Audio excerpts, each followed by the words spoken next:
আশুগঞ্জে এক বখাটের দেয়া আগুনে পুড়ে মারা গেছে রেখা আক্তার নামের এক কিশোরী।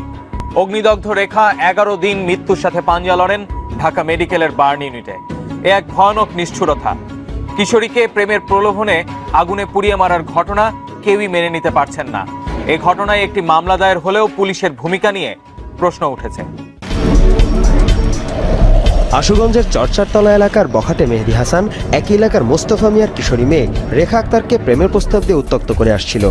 মেহেদির নিপীড়নের মুখে পড়ে রেখা তার সাথে প্রেমের সম্পর্কে জড়িয়ে পড়ে, কিন্তু সেই বখাটে প্রেমিক মেহেদির দেয়া আগুনেই পুড়ে গেছে কিশোরী রেখা।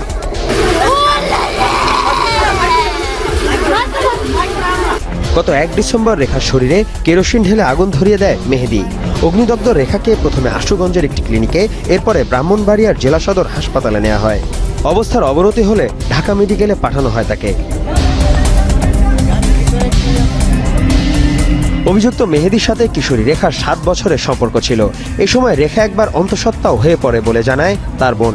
পরে বিয়ের আশ্বাসে মেহেদির দেয়া ওষুধ খেয়ে পেটের বাচ্চা নষ্ট করে রেখা, কিন্তু কথা রাখেনি মেহেদি। আমার বোনের আশা দিচ্ছে যে তোমার আমি বিয়ে করবো। আমার বোন বলছে সে তো বিয়ে করবে, সে আসে শারীরিক সম্পর্কে বাচ্চা ছিল করবে, তখন সেই ওষুধ এনে দিচ্ছে সে বাচ্চা নষ্ট করার জন্য। এই ঘটনায় থানায় মামলা হয়, গ্রেফতার হয় মেহেদি, কিন্তু পুলিশ তাকে থানা থেকে ছেড়ে দেয়। আমরা মামলা করার পরে ওরা আসামি ছেলে মেহেদি নাম ওরা ধরে নিয়ে গেছে। নেওয়ার পরে ও বলছে যে আমি যদি জেলের থেকে ফিরে আসি তো আমি তোমার একবারে মেরালাম। থানা থেকে ছাড়া পেয়ে আরও বেপরোয়া হয়ে ওঠে মেহেদি। তারপর সুযোগ বুঝে বাড়িতে ঢুকে রেখার শরীরে কেরোসিন তেল ঢেলে আগুন ধরিয়ে দেয় সে। ওই দিনে রাত্রে ওই জেলের থেকে সারা পাইছে। সারা পাওয়ার পরের দিন সকালে আমাদের বাড়িতে এসে কেরোসিন ঢেলে যাদের নামে আমরা মামলা করছি তারা নিয়ে এসে আমার বোনের শরীরে আগুন ধরে দিচ্ছে। অগ্নিদগ্ধ অবস্থায় মৃত্যুর কোলে ঢলে পড়ার আগ মুহূর্তে ঢাকা মেডিকেলের বার্ন ইউনিটের আইসিইউতে শেষ কথা বলে যায় রেখা। আমি এই সময় ক্লাস 5-এ পড়তাম, এই সময় আমার ডিস্টার্ব করতো। তারপর বিয়ে করছে, বিয়ে করার পরে এর সাথে আমার সম্পর্ক শেষ। তারপর আমার পিছনে ঘুরে আমি আমার বান্ধবীর বাড়ি গেছি, কেন নিয়ে আমারে মারছে। জি বিচার চাই। এত অল্প বয়সে রেখা পৃথিবী ছেড়ে চলে যাবে তা কখনোই ভাবেননি তার মা। কোনোভাবেই মেয়ের এমন করুণ মৃত্যুকে মেনে নিতে পারছেন না রেখার মা। এখন তার একটাই চাওয়া, মেহেদির যেন কঠোর শাস্তি হয়। আমার মেয়ের যেভাবে আগুন দিয়া জ্বলায় মারছে, আমি এভাবে ফাঁসির বদলি আপনার কাছে ফাঁসি চাই। এদিকে অভিযুক্ত মেহেদির মা দাবি করেছেন এই ঘটনার সাথে তার ছেলে জড়িত নয়। ডাক্তারের কাছে নিছে আর কি, ডেনাইটের মধ্যে বলে নিছে। নেওয়ার পরে হেন থেকে আনছে, রাখছে না, বাড়িতে আনছে। আনার পরে হেরা সুটটা পাল্টাইছে যে মেহেদি আইসা হেরা কেরাসিন ডাইলা দিয়ে গেছে। ঘটনার পর থেকে মেহেদি পলাতক থাকায় তাকে গ্রেফতার করা সম্ভব হচ্ছে না জানান। একদম আসামি মেহেদিকে আমরা অভিযান চালাচ্ছি তাকে ধৃত করার জন্য। ঘটনার পরপরই আসামি পালিয়ে যায় এবং আমরা আমাদের প্রযুক্তির মাধ্যমে সর্বোচ্চ চেষ্টা করছি আসামি মেহেদিকে ধৃত করার জন্য।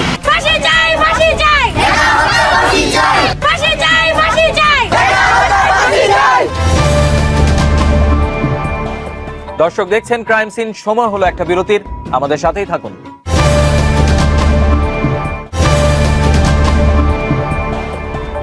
দর্শক স্বাগত আরো একবার, আপনারা দেখছেন ক্রাইম সিন। নারায়ণগঞ্জের লাঙ্গলবন্দে ধর্ষণের শিকার 11 বছরের এক স্কুল ছাত্রী আত্মহত্যা করেছেন। লজ্জা আর অপমানের ধকল সইতে না পেরে এই আত্মহত্যা বলে ধারণা করা হচ্ছে। পুলিশ আত্মহত্যাজনিত অপমৃত্যুর একটি মামলা নিলেও অভিযুক্ত হাবিবের ব্যাপারে কোনো মামলা নেয়নি। আর এই সুযোগে হাবিব আর তার সাঙ্গপাঙ্গরা ভুক্তভোগী ওই কিশোরীর পরিবারকে ভয়ভীতি দেখাচ্ছে। খোঁজ নিয়ে জানা গেছে হাবিবের বিরুদ্ধে এটি প্রথম নয়, এর আগেও 2টি ধর্ষণের অভিযোগ আছে।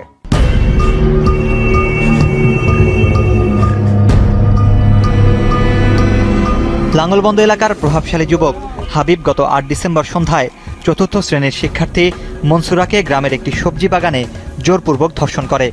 এ ঘটনা জানাজানি হয়ে গেলে তার পরিবার উল্টো মনসুরার ওপর অপবাদ দেয়। অপবাদ সইতে না পেরে মনসুরা ঘটনার দিন বিকেলে আত্মহত্যার পথ বেছে নেয়। মেয়েকে হারাবার পর থেকে মনসুরার বাবা জাকির শোকে কাতর।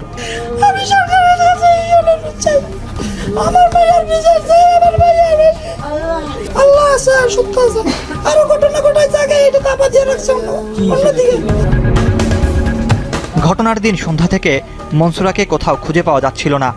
এ সময় মনসুরার মা দেখতে পান গ্রামের শেষ প্রান্তে বনের ভেতর তার মেয়েকে মুখ চেপে ধরে আছে হাবিব।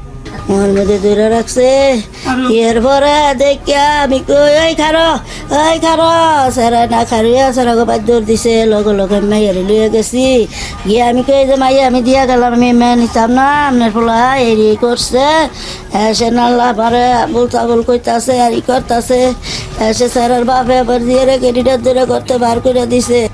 মেয়েকে হারাবার পর গোটা পরিবার জুড়ে বইছে শোকের ছায়া।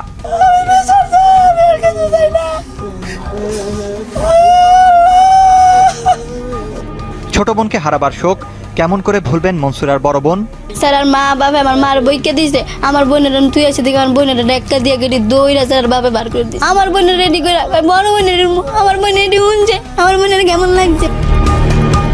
মনসুরার মৃত্যুর খবর পেয়ে স্থানীয় স্কুলের একজন শিক্ষিকা ছুটে আসেন তাদের বাড়িতে। তিনি জানান তার উদ্বেগ আর উৎকণ্ঠার কথা। এই বয়সে যদি মেয়েদের এরকম অবস্থা হয় বা এরকম মানে পশু শিকার নির্যাতন আক্রান্ত হয় তাহলে বাকি মেয়েদেরকে আমরা কিভাবে সাপোর্টিং দিব? তো এখন যদি নিরাপত্তাটাই না থাকে, মেয়েরা স্বাভাবিকভাবে চলাফেরা করতে পারতেছে না, মেয়েদের এরকম মুক্ত করা হচ্ছে, সেটা তো অবশ্যই আমরা উপযুক্ত বিচার চাইব। এদিকে শুধু মনসুরাই নয়, এ ঘটনার কয়েক মাস আগে হাবিব এলাকার আরও 2 জন নারী ও শিশুকে ধর্ষণ করেছে বলে অভিযোগ পাওয়া গেছে। তার এ ধরনের অপরাধমূলক কর্মকাণ্ড এলাকার সবারই জানা। খারাপ ছিল দরকার নেই, দুটা ঘটনা ঘটাইছে বলে ঘটাইছে কথা সঠিক তো, এটা দামা চাপা দিয়ে বিয়ে দিয়ে দিয়েছে মেয়েরে। অভিযুক্ত হাবিবের বাড়ি গিয়ে কাউকে পাওয়া যায়নি, তবে প্রতিবেশীরা এ ঘটনার উপযুক্ত বিচার দাবি করেছেন। ঘটনা ঘটেছে, এটা সত্যি কথা, ঘটে পার পেয়ে যাচ্ছে। এটা যদি সূক্ষ্ম বিচার হয় তবে মনে হয় না এটা আর পার পাবে না। পুলিশ বলছে এবার সময় এসেছে অপরাধীর বিরুদ্ধে উপযুক্ত ব্যবস্থা নেবার। অবশ্যই আইনগত পদক্ষেপ নেওয়া হচ্ছে। আমি নিজে ঘটনাস্থল পরিদর্শন করেছি এবং এর সঙ্গে যে অভিযুক্ত বা জড়িত তার বিরুদ্ধে আমরা আইনগত ব্যবস্থা নিচ্ছি।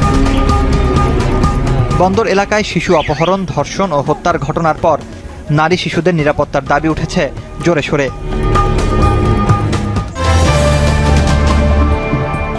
মুখে অ্যাসিড নিক্ষেপের ভয় দেখিয়ে এক কিশোরীকে বিয়েতে বাধ্য করে পুলিশের গাড়ি চালক সবুজ।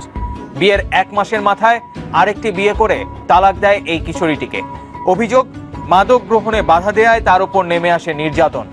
হাত ও পায়ে গুরুতর জখম নিয়ে এখন শয্যাশায়ী সেই কিশোরীটি। মামলা দায়ের করার পরও আসামিরা ধরাছোঁয়ার বাইরে। রাজধানীর খিলগাঁও গোরান এলাকার দরিদ্র পরিবারের সন্তান তানিয়া আক্তার বেঁচে থাকার জন্য কাজ নিয়েছিল একটি গার্মেন্টসে। অফিসে যাওয়া আসার পথে প্রায় ভয়ভীতি দেখাতো পুলিশের সিভিল টিমের গাড়ি চালক সবুজ ইসলাম। মুখে অ্যাসিড মেরে দেওয়ার ভয় দেখিয়ে একসময় সবুজ তাকে বিয়েতে বাধ্য করে। বন্ধু বান্ধবরা আমার দোকানের সামনে যাইতো, যাই দুষ্টামি শুরু করতো, পার করে তুই যদি আমার বিয়ে যদি না হোস তা তোর মুখ আমি এসে ঢেলে দিই, মানে তোর এমন কাম করে দিম তোর কোনো ছেলেরা নিব না। নিজের এবং পরিবারের সবার নিরাপত্তার কথা ভেবে একসময় বিয়ের প্রস্তাবে রাজি হয় কিশোরী। ঘুষের বিনিময়ে কাজীকে রাজি করানো হয়। কাজী ডাকছে, কাজী এসে চলে গেছে গা যে না এই মেয়ে বিয়ে করানো চলবে না, মেয়ে ছোট। এখন আরেক কাজী আইলো, কাজীর কি ঘোষণা দিল, কাজী বিয়ে করাইছে, বিয়ে করছে, বিয়ে টিয়া করে আমার গাজীপুর গেছে গা, না রাহি নাই কা। বিয়ের পরপরই ওই কিশোরীকে নিয়ে চলে যায় গাজীপুরে। সেই বাসায় প্রায় যেত শাহজাহানপুর থানার এক পুলিশ সদস্য। তারা একসাথে সেই ঘরে মাদক সেবন করত বলে অভিযোগ করেন তানিয়া। প্রতিবাদ করায় শিকার হতে হয় বর্বর নির্যাতনের। পুলিশ আঙ্গ বাসায় যাওয়া করতো, আর নাম মহাসিন। ডেলে আমাদের বাসায় যেতে একদিনও মিস নাই। একদিন রুমে বাবা নিয়ে গেছিল, তো আমি কইছি দেখো ওদিন আমার মাইদুর কাছে তুই কর কে, আমার পুলিশ ভাই আমার বাবা দিছে। এই ঢাকায় তো আর ভাই ফোন দিত, সবুজ যায় বাবা নিয়ে যায়, এখান থেকে বাবা নিয়ে যেত। যদি আমি মাঝে মধ্যে কইতাম তো আমার বেল দিয়ে ইচ্ছা রহম মারতো ঘরে ফেলায়। ওই অবস্থার মধ্যেই ধার দেনায় জর্জরিত হয়ে সবুজ হঠাৎ একদিন পালিয়ে আসে ঢাকায়। পরে সবুজের সন্ধানে ঢাকায় আসে কিশোরী তানিয়া। মারধরের কারণে অসুস্থ মেয়েকে ডাক্তারের কাছে নিয়ে যান তার মা। বিয়ের পরে নিয়ে ওরে মারছে, ওইখানে নিয়ে, হ্যাঁ গাজীপুরে নিয়ে ওরে মারছে। 1 মাসের সংসার জীবনে তানিয়াকে তালাক দিয়ে সবুজ আরেকটি বিয়ে করে। সবুজের বাবাও ছেলের বেপরোয়া মনোভাবের কথা স্বীকার করেন। বিয়ে করতে আমি জানি না এবং যে ছাড়ছে এও আমি জানি না, ছাড়ার পরে আমি জানি সবুজ আমার কাছে থাকতো না, গাজীপুর থাকতো। ওখানে থেকে ঘটনা ঘটেছে, আবার ওখান থেকে এটা কিসমিস করছে, ওটা আমরা জানি না।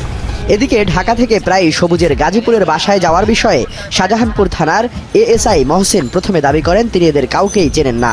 আমি এগুলো আসলে কিছু জানি না। কথাবার্তার এক পর্যায়ে একদিন সেখানে যাওয়ার কথা স্বীকার করে তিনি বলেন গাড়ি চালক সবুজের কাছে তিনি অনেক টাকা পান। কিসের টাকা তার কোনো সদুত্তর অবশ্য তিনি দেননি। আপনি তো গাজীপুরে পাশে অনেক লোক আছে, কোনোদিন না, একদিন শুধু গেছি মোবাইল জানার জন্য। এই ছেলে কিন্তু আমার তো অনেক টাকা নিয়েছে। আমি টাকা পাবো, আমার কিন্তু একটা সুযোগ আছে। পরে মেয়ে জিজ্ঞাসা করেন যে আমি টাকা পাবো।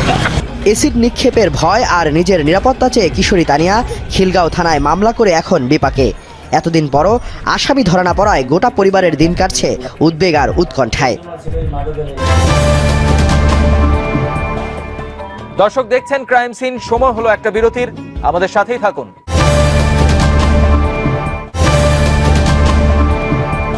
দর্শক স্বাগত আরো একবার, আপনারা দেখছেন ক্রাইম সিন। এবার স্বামীর সহযোগিতায় খোদ রাজধানীতেই এক গৃহবধূকে গণধর্ষণের অভিযোগ উঠেছে। ধর্ষণের শিকার ওই গৃহবধূর ঘটনা জানাজানি হওয়ার পর স্বামী আলাউদ্দিন তাকে হত্যার চেষ্টাও চালায়। এই ঘটনায় একটি মামলা দায়ের হলেও এখনো পর্যন্ত কোনো আসামি গ্রেপ্তার হয়নি। আর ভুক্তভোগী সেই গৃহবধূ নিরাপত্তার অভাবে পালিয়ে বেড়াচ্ছেন। রাজধানীর ভাটারা থানার খন্দকার বাড়ির মোড় এলাকার বাসিন্দা আলাউদ্দিন আল আজাদ পেইং গেস্ট হিসেবে রাতের খাবার খেতেন পাশের বাড়ির ফারুকের বাসায়। সেই সুবাদে ফারুকের স্ত্রীর সাথে গড়ে ওঠে তার সম্পর্ক। ও একবেলা আমাদের সাথে প্রতিদিন রাত্রে খায়, খাওয়ার পরে এক সময় ও আমাদের কাছ থেকে কিছু টাকা দান নেয়। এই দাঁড়ের টাকা চাইতে গেলে ঈদের সময় ও এই একটা ঘটায়, আমার সাথে একটা দুর্ঘটনা ঘটে। আর ওটাকে পরে বিক্রি করে ও সব সময় আমাকে ডাকতে থাকে, না ওই মোবাইলের এই ভিডিও আমি ছেড়ে দেবো, ইন্টারনেটে ছেড়ে দেবো, সেই সমস্ত কথা বলতে থাকে সব সময়। ভাড়াটে আলাউদ্দিন কোনো বাড়িতেই বেশি দিন ভাড়ায় থাকতেন না। সে যেসব বাড়িতে ভাড়া ছিলেন এরকম দুটি বাড়িতে গিয়ে জানা গেছে আলাউদ্দিন তার ঘরে প্রায়ই মেয়েদের নিয়ে আসতেন।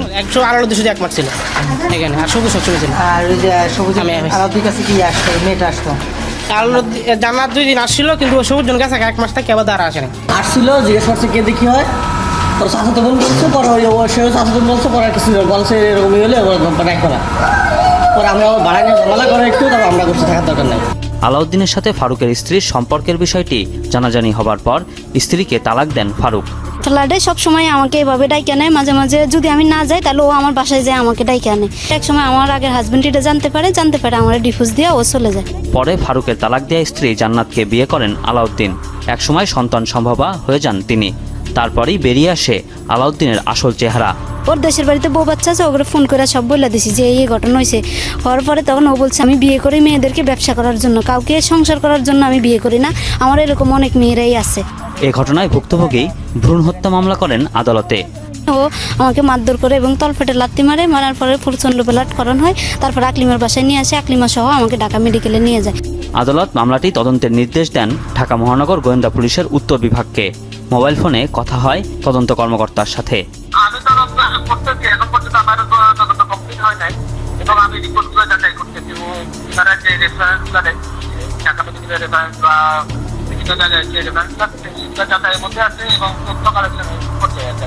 শুধু ভ্রূণ হত্যাই শেষ নয়, আলাউদ্দিন তার সহযোগীদের দিয়ে কয়েকবার গণধর্ষণ করান বলেও অভিযোগ করেন এই নারী।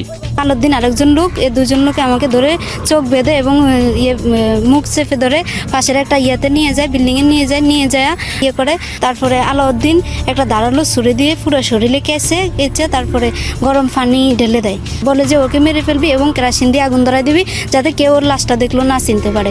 ঘটনার রাতে ভুক্তভোগী নারীকে মুমূর্ষু অবস্থায় বাথরুমের সামনে থেকে উদ্ধার করেন আরেক মহিলা। তিনি জানান সময় মতো ঘটনাস্থলে উপস্থিত না হলে বড় ধরনের দুর্ঘটনা ঘটে যেতে পারত। মুন্না চিরা চূড়া মুখ চোখ বান্ধা এটি মধ্যে হেঁচাই না হাতে মাতে বাথরুম ঘরে লাফাইতেছে মুখের মতো, পরে এটারে ধরে আনছি শৈল কেরোসিন বড়া।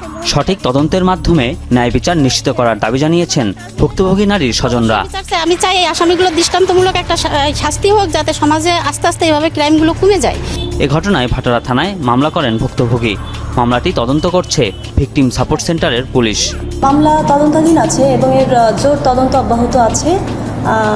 আমরা সার্বিকভাবে চেষ্টা করছি যে মামলার মূল রহস্যটা উন্মোচন করতে। আশা করছি খুব দ্রুতই আদালতে আমরা